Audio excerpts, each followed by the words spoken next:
Nabi distempel di Jakarta. Emangnya Nabi orang Jakarta? Emangnya leluhur Nabi awal-awalnya tersebar di Jakarta? Mikir para muhibbin, Anda sedang diperbudak. Sadarlah Anda. Kalau tidak, nanti seluruh generasi cucu Anda akan menjadi budak selamanya dari orang palsu yang ingin menjajah dan membelokkan sejarah leluhur kita di Nusantara. Saya akan buka bahwa yang bersangkutan sudah tes DNA di Family Tree DNA. Jelas bahwa haplogrup Y DNA mereka adalah G. Jelas G. Artinya pria dari Kaukasus, dari Bani Khazar yang telah musnah, hancur, menyebar ke seluruh dunia. Tetapi jejak catatan Tuhan dalam genetik kita tidak akan pernah hilang dan terhapus begitu saja. Selama-lamanya akan tercatat. Kita keturunan siapa akan tercatat.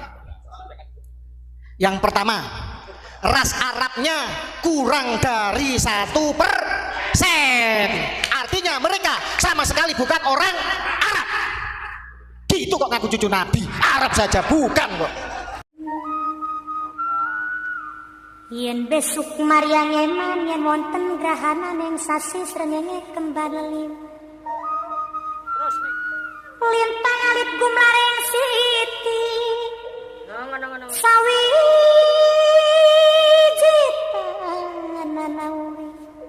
Sawiji tanana urip mung isun karo sampean mati amung kang swarga. Assalamualaikum warahmatullahi wabarakatuh. Bismillah walhamdulillah wala haula wala quwata illa billah wassalatu wassalamu ala rasulillah wa ala alihi wa sahbihi wa man walah amma ba'da. Merdeka! Hidup Pancasila! Hidup Merah Putih! NKRI harga mati! Hidup Bhinneka Tunggal Ika! Hidup Pondok Unik Nusantara! Panjang umur untuk Mama Hufron dan seluruh warga Pondok Keluarga Besar Unik Nusantara. Allahumma amin. Allahumma sholli ala Muhammad. Saudara-saudara sebangsa dan setanah air, sungguh berbahagia. Hampir setahun lamanya saya akhirnya bisa sowan silaturahmi, sembah sungkem kepada seluruh warga Unik, Pondok Unik Nusantara, terutama kepada Yang Mulia Abuya Mama Hufron. Saya tidak ada yang mau saya sampaikan di sini kecuali yang pertama puji syukur kehadirat Allah Subhanahu wa taala kepada seluruh para pejuang Nusantara, terutama apresiasi yang setinggi-tingginya kepada semua keluarga saya, keluarga besar Pondok Unik Nusantara sebagai yang paling lantang di Nusantara untuk menegakkan marwah leluhur, untuk menegakkan marwah Pancasila, untuk mencintai NKRI dengan seluruh harga diri sampai mati, sampai darah penghabisan. Kepada saudara saya KRT Ilyas Wirodipuro, kepada saudara saya Gus Ubat, kepada saudara Ustadz Imron dan yang lain sebagainya yang tidak bisa saya sebutkan satu persatu. Semua orator-orator, ustadz-ustadz, kiai-kiai dari Pondok Unik memberikan contoh nyata bagaimana pribumi Nusantara harus bersikap, harus menegakkan harga dirinya, menegakkan marwah leluhurnya, mentauladani semangat perjuangan leluhur, menegakkan semua ajaran suci leluhur, ajaran mulia dari leluhur di bumi Nusantara selama-lamanya. Allahumma sholli ala Muhammad. Saudara sekalian, bagi kita semua sebenarnya polemik nasabah Alwi ini sudah menang telak. Tidak ada satupun narasi dari mereka kecuali penyesatan dan framing jahat yang mereka lakukan. Betul? Tidak ada bantahan ilmiah apapun yang bisa mereka lakukan. Tidak ada bukti kitab sejaman yang bisa mereka hadirkan hingga detik ini untuk membuktikan bahwa keabsahan nasab mereka adalah benar adanya. Mereka juga takut dengan segala alasan untuk melakukan tes DNA sebagai sebuah kajian yang diakui oleh seluruh dunia. Bahkan Muktamar Nahdlatul Ulama ketika di Boyolali bisa memberikan fatwa bahwa tes DNA bisa membatalkan ilhaq nasab. Tetapi anehnya justru ada dari oknum PBNU yang justru memframing bahwa tes DNA adalah tidak presisi dan lain sebagainya. Walaupun mental budak itu jangan keterlaluan. Ingat muasis kita, ingat Mbah Hasyim Asy'ari, ingat Syekh Nawawi Al-Bantani, ingat Syekhona Khalil Bangkalan, ingat penghulu datuk kita Wali Songo yang telah dengan seluruh jiwa raga, darah, harta, nyawa, keringatnya digunakan untuk membangun peradaban Islam di Nusantara. Saudara-saudara sekalian, Mbak Alwi juga tidak bisa menghadirkan bukti isbat nasab dari negara leluhurnya. Hingga detik ini hanya berkelit dan berkelit saja. Mana kalau benar keturunan keluarga zuriyah Nabi dari Yaman, hadirkan isbat nasab dari Yaman.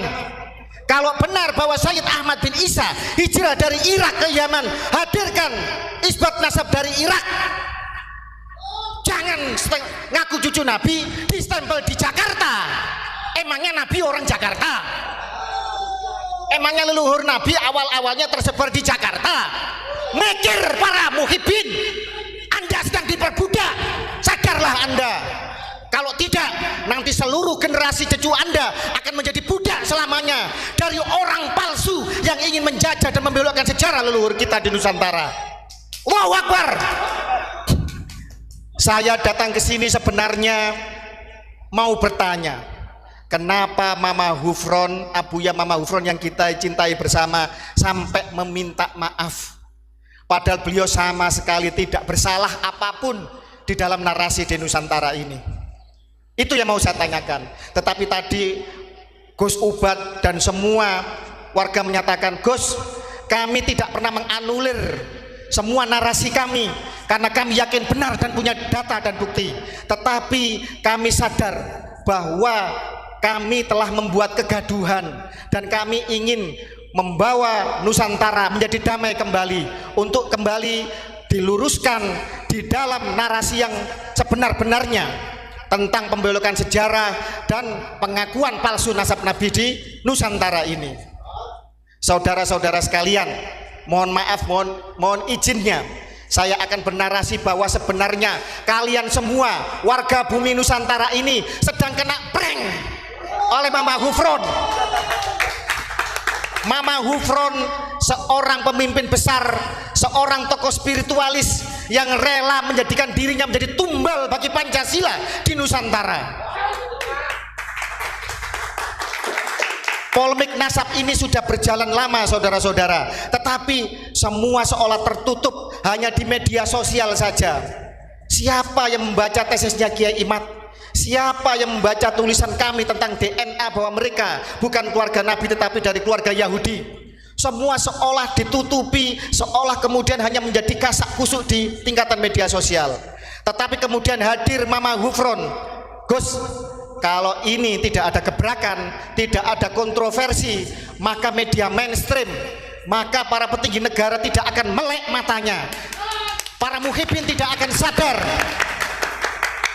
Kemudian Mama Hufron mengaku sebagai keturunan Syekh Nawawi Al-Bantani, tapi kemudian kena prank, saudara-saudara. Beliau ini anak angkatnya salah satu keturunan Syekh Nawawi Al-Bantani. Keturunan itu artinya dari atas turun ke bawah. Apa yang turun itu? Bisa sanad ilmu, bisa faktor keturunan atau genetis. Jadi jangan salah, ngaku keturunan ini bukan berarti keturunan darah. Karena Mama Hufron juga punya catatan nasab keluarganya dan juga punya bukti kesaksian bahwa beliau juga diambil anak angkat oleh salah satu keluarga Syekh Nawawi Al-Bantani yang ada di Mau, Tangerang. Jadi semuanya kena prank. Itu prank pertama. Kemudian ternyata masih belum alhamdulillah keluarga Syekh Nawawi mulai bangkit. Keluarga Nusantara, keluarga Sunan-Sunan bangkit kemudian. Dan kemudian Mama Hufron dengan segala macam akrobat kontroversinya melakukan prank yang berikutnya. Lebih dahsyat pranknya. Ngomong sama semut. Wallahi wa rasul, saya juga bisa ngomong sama semut. Pertanyaannya, semut paham nggak dengan omongan saya? Gitu aja, gampang mikirnya. Loh kok semua kemudian pada heboh, ini sesat, ini apa? Saya ngomong sama tembok bisa, sama pohon bisa, sama malaikat bisa. Kenapa tidak? Pertanyaannya, mereka paham nggak dengan omongan saya? prank. Kemudian kena prank lagi bahwa saya penjaga gawang neraka.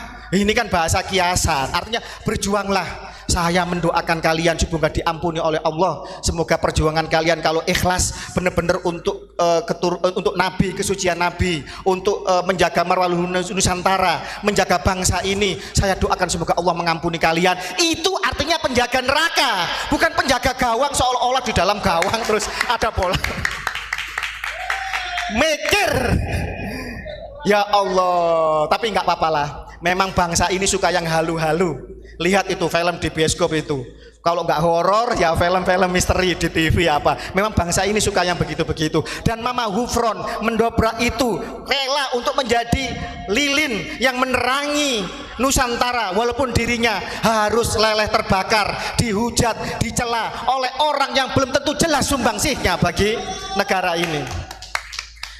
Saya hadir ke sini merupakan bentuk solidaritas. Saya datang membawa logo, yaitu Keraton Surakarta Hadiningrat. Ini resmi, yang tanda tangan kekancingan saya adalah raja, artinya bukan abal-abal, ya bukan palsu, nasab nabi palsu, bukan, ini asli resmi. Ini damar Kedaton Nusantara, simbol dari dari Gusti Kanjeng Pangeran Haryo Adipati Benowo, pemangku Yogiswara dan Pajimatan. Karena apa? Fakta pemimpin bangsa ini, seluruh pemangku kebijakan, seluruh rakyat harus membuka matanya. Banyak ratusan makam-makam yang telah diakui oleh orang-orang Yaman, terutama Habaib Ba'alwi. Ini kejahatan yang sangat brutal di Nusantara, saudara-saudara sekalian. Bagaimana keluarga Hamengkubuwono diakui sebagai bin Yahya? KRT Sumodiningrat jelas makamnya telah dirubah menjadi bin Yahya. Kemarin di Nitian, alap-alap Mataram. Kemudian keluarga kita, dari keluarga Hamengkubuwono, dari para aktivis pencinta budaya PSN di Yogyakarta, Laskar Mataram, menertibkan makam putra dari Panembahan Senopati di Nitian, Jogja menjadi Al-Idrus. Ini bukan Al-Idrus, ini Gedabrus ini namanya. Kita berhak marah. Tidak ada kompromi bagi para penyamun, para rampok yang ingin mengacak-acak rumah kita. Setuju? Kita punya rumah sudah damai, sudah baik, makmur. Datang orang pendatang, kemudian duduk, kata orang Jawa metingkrang, tidak sopan. Kemudian foto dari kakek kita diganti namanya. Kemudian mohon maaf, ada yang istrinya direbut, ada yang anaknya direbut dengan klaim palsu bahwa mereka cucu Nabi. Tidak ada kompromi. Hajar! Revolusi harus segera bangkit. Kalau tidak, mau kita dijajah keturunan kita. Kapan lagi? Sekarang saatnya, saudara-saudara. Ini kemarahan dari kami, warga Keraton, warga dari Trah Mataram, dari Trah Banten, Trah Madura. Banyak di Madura makam yang dibelokkan juga. Di Bali, Wali Pitu diklaim menjadi Pak Alwi. Al-Qadri diklaim menjadi Pak Alwi. Ada Kesultanan Mempawah, putra raja tidak punya rumah, ngontrak-ngontrak. Ini miris. Jogja sebagai yang berjasa di dalam pendirian NKRI, termasuk serangan umum tahun 49, mau diotak-atik keistimewaannya. Bagaimana Darul Hasimi punya Habib Lutfi bin Yahya telah meracuni Keraton Yogyakarta. Dan alhamdulillah keluarga Keraton Yogyakarta bersuara lantang. Gusti Pangeran Haryo Pangeran Yudoningrat berteriak lantang, kemudian diputus setelah itu oleh Sultan dan Pangulon Keraton Yogyakarta Hadiningrat. Semoga seluruh keraton Nusantara sadar bahwa leluhurnya sedang ingin diperkosa, sejarahnya ingin dibelokkan. Dan saya sebagai warga Brangwetan, bagian dari Keraton Surakarta Hadiningrat, walaupun saya Trah Jogja, tetapi karena saya tinggal di wilayah Keraton Surakarta Hadiningrat, dan Mama Hufron adalah kasepuhan, adalah pembina di dalam Hondrowino Nusantara Kusumo Hondrowino, organisasi resmi dari Keraton Surakarta. Saya tidak rela kalau kemudian beliau sampai dihina, dicaci maki, dituduh sesat oleh orang-orang yang dangkal, oleh orang-orang yang belah bambu, oleh orang-orang yang tidak jelas perjuangannya untuk Nusantara ini. Saudara-saudara sekalian, Mama Hufron hadir menjadi seorang ulama, tidak mendawir kepada umatnya. Lihat di Surabaya ribuan santri gratis. Di sini juga beliau selalu memberikan santunan-santunan. Di Keraton Surakarta itu berapa puluh ton beliau sering membagikan beras untuk abdi dalam dan acara-acara di keraton. Beliau juga membagikan beras di seluruh Nusantara, bahkan di beberapa keluarga kasepuhan Sohibul Makbaro, di ulama-ulama Nusantara banyak yang beliau santuni tanpa koar-koar. Ini menjadi miris ketika kemudian seseorang yang demikian banyak jasanya, banyak perjuangannya, hanya karena membuat kontroversi kemudian dituding sesat. MUI jangan memandang sebelah mata. MUI jangan hanya tanggap ketika Ajinomoto dianggap haram, kemudian setelah itu audiensi kemudian menjadi halal. MUI jangan menutup mata dengan banyaknya pembelokan sejarah, makam-makam yang telah dibelokkan menjadi orang Yaman yang sebenarnya baru datang, pupuk bawang di Nusantara, mau mengacak-acak Islam di Nusantara. MUI jangan diam saja ketika di dalam kitab manakib mereka yang resmi, datuk mereka mengklaim mi'raj 70 kali dalam semalam. Ini menodai, ini jelas-jelas melecehkan, merendahkan Nabi besar kita Muhammad SAW. MUI jangan diam saja ketika mereka membuat cerita-cerita halu, membelokkan kisah para wali-wali. Keluarga Wali Songo dibelokkan menjadi Yamani, padahal isbat nasab kita, tes DNA kita jelas tidak ada urusannya dengan Yaman. Rukun iman ada 7. Tidak perlu haji, cukup ketarim. Ini lucu Nusantara penuh dengan kejayaan, masa dibandingkan dengan sebuah kota yang gersang, yang tidak ada jejak peradaban sejarahnya dalam dunia Islam. Mohon maaf, banyak literatur mengatakan bahwa Hadramut dan Tarim yang mereka bangga-banggakan bukan bagian dari Yaman di masa Nabi. Yang dimaksud Yaman adalah Yaman Utara di masa Nabi. Sebagaimana ketika Quran menyebut Rum, itu adalah Romawi Timur, Bizantium yang beribu kota di Konstantinopel, bukan Romawi Barat yang telah runtuh 1 abad sebelum Nabi dilahirkan yang beribu kota di Roma. Sekarang karena penjajahan, karena pembelok, karena faktor geopolitik, kemudian akhirnya Hadramut dan sekitarnya menjadi Yaman Selatan. Padahal dulu di zaman Nabi mereka bukan Yaman. Hadramut ya Hadramut, Yaman ya Yaman. Ini penyesatan model seperti ini sebenarnya sudah saya kupas tuntas dalam banyak tulisan saya, saudara-saudara sekalian. Jadi MUI sekali lagi jangan belah bambu, jangan pilih kasih, jangan tebang pilih. Kalau Mama Hufron yang bicara dengan semut dianggap sesat, bagaimana yang mi'raj 70 kali dalam semalam? Rukun iman ada 7, haji ditarim, bisa memadamkan api neraka. Ini narasi yang jahat, doktrin perbudakan spiritual yang mengakibatkan kapitalisme agama, dan korbannya adalah warga bangsa pribumi Nusantara. Dan NU jangan diam saja, jangan menjadi mental budak. NU dengan seluruh muasisnya adalah para pejuang, para pemimpin besar, seorang yang alim. Tadi sudah dikupas bahwa NU lah yang menyelamatkan Ba'alwi dari deportasi, karena jelas mereka tidak ada jejaknya pada tanggal 28 Oktober 1928 Sumpah Pemuda. Tidak ada jejak mereka di dalam 10 November 1945 Hari Pahlawan, di dalam Hari Santri Resolusi Jihad juga tidak ada. Di dalam BPUPKI, PPKI Persiapan Kemerdekaan Indonesia tidak ada. Di dalam revolusi menghadapi penjajah Belanda, agresi militer pertama, kedua juga tidak ada. Tiba-tiba sekarang merah putih dari mereka, hari kemerdekaan dari mereka, lagu kebangsaan dari mereka. Kadzabul akbar, saudara-saudara sekalian. Dan ini jangan diam saja. Para sejarawan juga sudah mengumpas ini.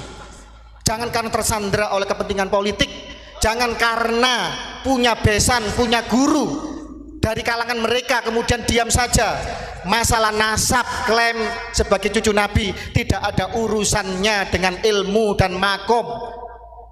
Yang berguru kepada Ba'alwi boleh? Boleh. Berguru pada siapa saja boleh, sampai ke negeri Cina kalau perlu. Tetapi urusan kesucian nasab Nabi tidak ada kompromi, tidak ada kata seinci pun kita mundur dan harus mau dibelokkan dengan frame sesat, dengan pembelokan-pembelokan yang tidak jelas. Kitab nasab zaman tidak ada. Zong. Tes DNA gagal total. Apa perlu kita ungkap hasil tes DNA mereka? Kita membiayai kok mereka. Banyak Ba'alwi baik yang sebenarnya sadar, yang sebenarnya ingin integrasi menjadi bagian integral tak terpisahkan dari kebinekaan kita. Mereka juga resah dengan kejahatan dari klan mereka yang menjual agama, yang masih mengkapitalisasi agama. Apa perlu kita buka hasil tes DNA mereka?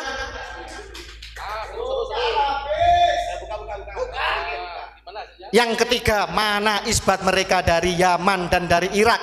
Zong, nihil saudara-saudara. Stempel mereka hanya dari Jakarta. Dan ini kebodohan, kelucuan yang menggelikan. Lah kok masih banyak yang percaya? Ayo pribumi bangkit. Kalian keturunan dari sebuah bangsa yang besar, yang jejak peradabannya jelas. Agama Hindu bukan dari Nusantara, tetapi bangunan ornamen Hindu terbesar ada di Nusantara. Agama Buddha bukan dari Nusantara, tetapi ornamen Buddha terbesar dari Nusantara. Islam bukan lahir di Nusantara, tetapi Islam tumbuh subur berkembang mayoritas memiliki ornamen kebudayaan bangunan masjid terbesar di dunia. Piramid yang patahnya bangunan paling tua, paling megah, paling mengagumkan di Nusantara ada piramid Gunung Padang yang usianya menurut ilmu arkeologi 3 kali lebih tua dari piramid di Mesir. Di Gunung Padang. Banggalah kalian kepada leluhur kita Nusantara yang melahirkan Bhinneka Tunggal Ika, yang melahirkan peradaban yang luhur hingga sekarang, dan kita menjadi bangsa yang besar, bangsa yang makmur, dan ini menuju generasi emas, menuju kepada periode emas, periode kemakmuran. Jangan sampai negaranya makmur, kalian hanya menjadi budak. Yang menikmati adalah mereka-mereka yang mengatakan bahwa kami adalah majikan kalian, kalian harus menyembah, mencium kaki kami. Itu sudah terjadi. Di mana harga diri kalian? Inlander, Honden and the Inlander, Verboden, luar biasa itu. Sampai tadi mengatakan hal Solo. Mereka tidak saja membelokkan sejarah, mereka mau mengkooptasi Nusantara seolah Nusantara bagian dari Tarim, bagian dari Hadramut. Mereka menggunakan hall-hall tiap kota. Seorang Habib di Solo menjadi Haul Solo, di Gresik Haul Gresik, di Gresik itu ada Sunan Gresik Syekh Sayyid Maulana Malik Ibrahim. Kok berani-beraninya mereka mengklaim Haul Gresik? Di Solo itu ada Ki Ageng Genis, ada Ki Ageng Selo, keturunan dari Wali Songo, ada PB10 yang sangat berjasa kepada Nusantara. Mbah Min Haj, banyak di Solo wali-wali besar kemudian menjadi Haul Solo. Mohon maaf, di Pasuruan ada Masjid Sepuh peninggalan dari Adipati Nitya Diningrat pertama bin Pakubuwono kedua. Adipati Pasuruan telah menjadi Masjid Assegaf. Di Solo ada Masjid Sepuh PB10 menjadi Masjid Assegaf. Ini nanti kalau ketua dewan, wakil ketua dewan, bupati, wali kota, legislatif kita hingga presiden dikuasai oleh mereka. Tinggal merubah ideologi bangsa, tinggal mengadakan referendum, mengadakan pemungutan suara, Panglima TNI, Kapolri, semua dikuasai oleh mereka. Jadi apa? Jadi apa kita ini? Ayo, mari kita terbuka mata kita. Jangan sampai kemudian setelah ini terlambat, baru kita menyesal kemudian, dan anak cucu kita terusir dari tanah leluhurnya sendiri, seperti apa yang dilakukan oleh Yahudi Ashkenazi yang DNA-nya sama dengan Ba'alwi di Palestina sana. Allahu Akbar. Siap kita lawan, siap kita jihad, siap kita bersatu untuk melawan ini semua. Kepro atuh. Saya di Unik, saya harus mengikuti pakem Mama Hufron, saudara-saudara sekalian. Saudara-saudara sekalian yang saya hormati, saya muliakan, tidak banyak yang bisa kami sampaikan di sini selain apresiasi yang setinggi-tingginya dari keluarga Keraton Nusantara kepada seluruh pejuang dari Trah Wali Songo, Trah Kesultanan, Trah ulama-ulama sepuh leluhur kita, termasuk juga kepada keluarga besar Pondok Unik. Apa yang kalian narasikan, yang panjenengan semua perjuangkan pada hari ini, insya Allah tidak akan lama lagi negara akan hadir. Insya Allah apa yang dikatakan oleh Profesor Mahfud MD, polemik ini nanti akan diselesaikan secara hukum. Insya Allah apa yang telah kita narasikan sudah sampai kepada Presiden Jokowi, sudah sampai kepada Presiden yang akan datang Prabowo Subianto, sudah menjadi perbincangan di kalangan para pejabat elit negara. Mereka masih mencintai NKRI, mereka masih menjadi garda setia dari Pancasila. Tidak akan lama lagi ketika para nakib dunia dari keluarga Bani Jamil, pencatat nasab 3 putra Said Ahmad bin Isa dari Irak datang ke Nusantara. Dia pasti akan menyampaikan bahwa datuk kami hanya 3, Muhammad, Ali dan Husain. Tidak ada yang bernama Ubaidillah yang hijrah ke Yaman. Nanti akan hadir nakib dari Yaman untuk menunjukkan bukti fakta sejarah bahwa mereka tidak pernah diakui sebagai bagian keluarga besar Nabi di Yaman sana. Juga akan hadir insya Allah Ketua Nakib Dunia Sayyid Munir dari Turki, Hasimiyun. Turki adalah bekas Khilafah Utsmani. Di sana pencatat nasab Nabi dilakukan berabad-abad selama eksistensi Utsmani. Dan insya Allah semua akan hadir di Indonesia, di Nusantara, untuk menjelaskan kepada mereka-mereka yang bermental inlander bahwa Ba'alwi bukan keturunan Nabi Muhammad SAW. Kalau yang ngomong Gus Fakih Mukodam, Fakih Wirahadiningrat, mereka tidak percaya. Hidungnya pesek, mukanya pribumi, kayak begitu. Ah, lu siapa? Yang ngomong Mama Hufron, Gus Ubat, Gus Ilyas, Gus Imad dan keluarga besar Unik, mereka nggak percaya. Yang ngomong Kiai Imaduddin, walaupun pengarang kitab kelas dunia, puluhan kitabnya dicetak, digunakan di luar negeri, mereka tidak percaya. Karena mentalnya inlander. Kalau ketemu orang mata sipit, mereka minder. Wah, ini lebih lihai dalam berbisnis. Kalau ketemu orang matanya biru, rambutnya pirang, wih, ini lebih jenius dalam ilmu pengetahuan. Kalau ketemu orang hidungnya mancung, walaupun tidak bisa ngaji, pakai surban sebesar ban Vespa, dipikir alim cucu Nabi. Ini mental inlander. Padahal bangsa kita memiliki banyak penemu hebat kelas dunia. Ada B.J. Habibie, panjenengan tahu Bayraktar Turki, drone terhebat saat ini punya Turki. Itu kan sama dengan elang hitam. Yang prototipenya yang membuat itu mahasiswa Indonesia dari Jerman yang dikontrak oleh Turki. Siapa sumbernya? Saya punya senior yang kuliah di Jerman yang menceritakan kepada saya bahwa Ba'alwi ini adalah Yahudi Ashkenazi, Yahudi Khazar. Apa perlu dibuka ini hasil tes DNA-nya Ba'alwi?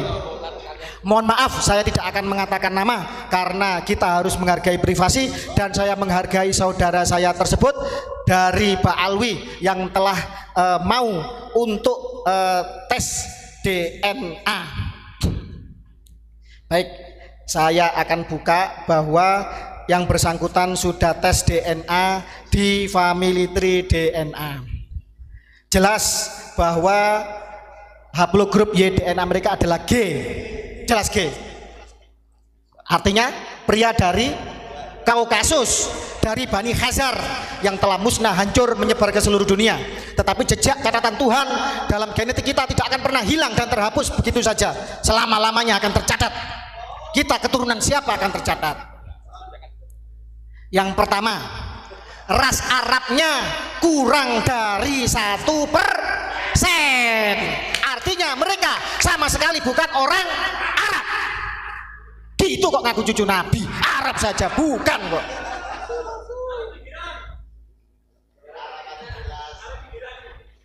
Ras Nusantaranya itu ada 24,6%. Nenek-neneknya memang kemungkinan keluarga besar Wali Songo. Makanya masih ada kebajikan di dalam dirinya, masih ada kerendahan hati dan ingin berintegrasi dengan semua suku di Nusantara. Aplaus untuk dia. Monggo, Allahu Akbar. Kita doakan yang bersangkutan panjang umur dan menjadi contoh bagi Pak Alwi yang lain untuk kembali ke dalam pangkuan Nusantara kita. Kemudian ras Indochina. Indochina itu Laos, Vietnam, Kamboja, artinya campa lah gitu. Itu ada 8,6%. Kemungkinan mutasi genetik keluarga Wali Songo kan dari sini. Oke. Kemudian Myanmar, loh kok aneh? Kok Myanmar khusus, kok bukan bagian dari Asia Tenggara? Tenang dulu. Myanmar ini adalah dimaksud adalah Rohingya. Rohingya ini saudara-saudara pelarian dari bangsa Khazar ketika dihancurkan oleh Kievan Rus, dihancurkan oleh Mongol. Mereka tercerai-berai ke seluruh dunia. Mereka menyusup ke segala bangsa, mereka menyusup ke segala agama. Salah satunya adalah berpindah migrasi ke India. Di zaman Syekh Jalaluddin Akbar, mereka membuat kisruh di India, kemudian diusir ke India Timur yang sekarang menjadi Bangladesh, yang waktu itu masih negeri entah berantah. Kemudian mereka ngisru lagi, kemudian akhirnya mereka dimusuhi dan oleh Inggris mereka kemudian dibawa migrasi ke Myanmar. Saudara-saudara sekalian, di Myanmar itu ada 3 suku yang beragama Islam selain Rohingya. Tetapi kenapa hanya Rohingya yang dianggap sebagai ekstremis? Karena mereka ngisru, karena mereka ingin memberontak, karena mereka ingin memisahkan diri, ingin mengkapling wilayah, mengklaim sejarah di dalam Myanmar kita. Makanya kemudian mereka diperangi. Itu masih baik pemerintah Myanmar. Dengan kerjasama PBB mereka dibuatkan sebuah pemukiman di sebuah pulau dengan fasilitas yang luar biasa. Tetapi dasar ras jahat mereka tidak nyaman kalau kemudian hidupnya baik-baik saja. Mereka kemudian dengan segala macam rekayasa hijrah ke Malaysia, ke Aceh, dan tahu sendiri apa yang mereka lakukan. Jejak digital bisa dilihat. Mereka kalau dimakan sedikit dibuang, mereka ngomel kalau makannya tidak enak. Bahkan kemudian di tahun baru kemarin di Kuala Lumpur ratusan ribu orang Rohingya membuat sampah, mereka ngisru di Malaysia. Dan sekarang menjadi persoalan serius, menjadi perbincangan. Orang Malaysia bingung bagaimana cara mengusirnya. Pak Alwi ini 18% sama dengan ras Myanmar. Ini adalah ras Bani Khazar yang hijrah ke Myanmar. Kemudian ada Middle East. Middle East ini Timur Tengah. Ini ras mayoritas, hampir 50%, 45,6%. Ini Southern Levant, Anatolia, Armenia, dan Mesopotamia. Apa yang dimaksud dengan Levant itu? Wilayah mana Levant itu? Adalah wilayah Israel sekarang itu. Israel sekarang bukan dihuni mayoritas oleh orang-orang Yahudi keturunan Ibrahim, tetapi dihuni oleh orang-orang ras genetik Khazar dari Kaukasia. Dan ini terbukti di dalam Ba'alwi kita di Indonesia, ras mereka mayoritas sama dengan orang-orang Levant. Armenia di Kaukasia adalah bekas kewilayahan dari Khazar juga. Ras bangsa Khazar yang menjadi Yahudi Askenazi, Yahudi Separdi, Yahudi Kaifeng dan lain-lain yang menyusup di segala bangsa dan segala agama. Mereka di Hindu ngesru membuat Bharatiya Janata yang sekarang rasis, banyak menggusur masjid di India. Mereka kemudian masuk di agama Kristen, membuat Protestan, membuat segala macam sekte yang itu menyesatkan. Mereka kemudian menyusup di dalam Islam, tidak tanggung-tanggung ngaku cucunya Nabi Muhammad SAW. Ayo, ini ilmu pengetahuan, ini data, dan ini pembuktian. Sekarang kita balik. Mana Pak Alwi? Buktinya kalau ente adalah cucunya Nabi Muhammad SAW. Saya ulang, mana isbatnya dari Yaman dan Irak? Mana hasil tes DNA ente? Kalau ente berani tes DNA dong. Masa katanya imamnya nyuruh tes DNA, menantunya bilang haram. Ini kan dagelan namanya. Hanya orang goblok yang bisa ditipu dengan dagelan-dagelan menyesatkan seperti ini. Mana kitab sejaman ente yang katanya ente cucu Nabi, sudah diisbat, sudah tidak ada. Internal itu pun telat. Sudah internal telat. Masih mempertanyakan. Itu ada itu katanya cucunya PKI itu, budaknya Pak Alwi itu. Mana kitab sejamannya Sayyidatuna Fatimah sama Hasan dan Husain? Ya Allah, Anda itu muslim apa PKI apa ateis Anda itu? Tidak perlu kitab sejaman. Kalau yang ngomong adalah hadis, yang ngomong adalah kitab-kitab sirah nabawiyah sendiri. Kok masih tanya kitab sejaman? Ini putrinya Rasulullah, ini cucunya Rasulullah, ditanya kitab sejaman. Ini budak. Bayangkan apa gunanya mondok belajar agama kalau putrinya Nabi dan cucunya Nabi sebagai pemuda-pemuda penghulu surga dia ragukan, dia jadikan framing untuk membela nasabnya Yahudi Hazar yang jelas-jelas tidak bisa menunjukkan bukti apapun sebagai cucu Nabi Muhammad SAW.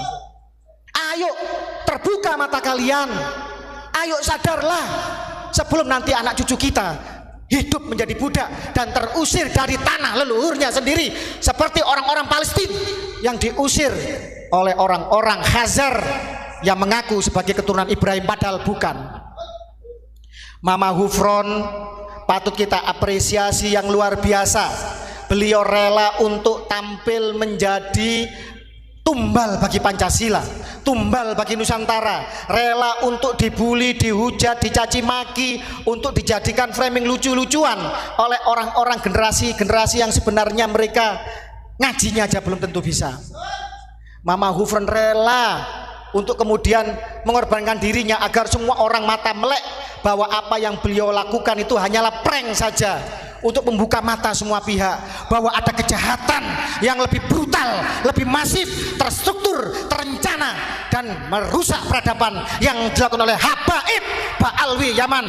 Allahu Akbar. Wallahu muwaffiq ila aqwamit thoriq. Wassalamualaikum warahmatullahi wabarakatuh.